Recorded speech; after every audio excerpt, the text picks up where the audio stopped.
Welcome to yet another episode of the Bamboo Stock Market Course 2.0. In this episode, we're going to talk about the difference between trading and investing, and also the different types of investments you can make. Wait, so they're not the same thing?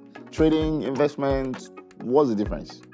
Okay, that's a good question because they're actually quite similar. Okay. But traders and investors are looking for profits in the stock market, so that's the same. But they go about that goal in very different ways. Fair.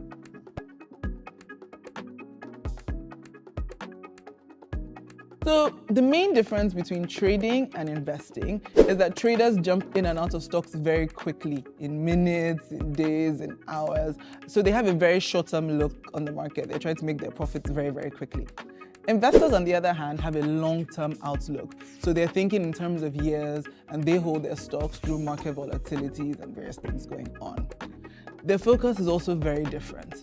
Traders are often focused on stocks' technical factors and are more concerned with which direction the stock will move so that he can profit from it quite quickly. So they're looking at short-term news, etc. Investors, on the other hand, are focused on companies' potential for long-term growth or value. So you're telling me right now that there are people that are holding stocks for a matter of minutes? Yep, and they're called day traders. But we'll be talking about that and other investment strategies in a later episode, so don't get ahead of yourself, Falz. Okay, well, thank you for that. At the top of the episode, you mentioned something about different types of investments. So just for people watching, apart from stocks, what other types of investments actually exist? Yes, asset classes. What are asset classes?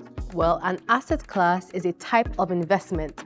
The major types of asset classes are bonds, mutual funds, ETFs, and stocks. There's much more to investing than stocks, actually. Yep. A healthy portfolio should have a balance of different types of asset classes, which helps you diversify because various asset classes have various risks attached to them. So it helps you balance your risk. But again, Falz, you keep getting ahead of us. We're going to talk about this in a later episode. Let's talk about the different asset classes. A bond represents a loan made by an investor to a borrower.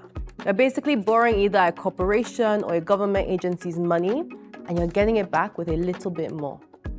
Another asset class are mutual funds. With mutual funds, many investors pull their money together to invest.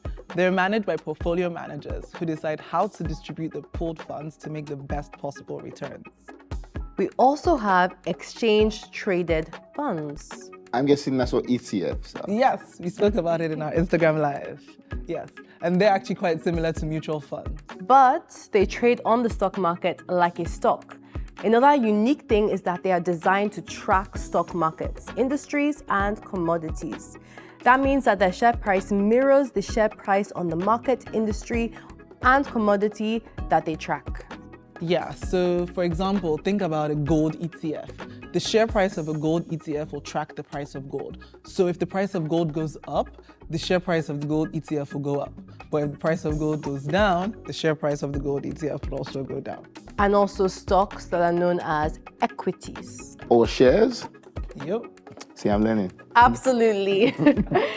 A stock represents that you own a little bit of a company. All right, so let's go back to ETFs for a minute. I heard they're really great for beginners. Is this true, and why? Well, if you want to know the answer to that and you want to learn even more, you'll have to watch the next episode of our course.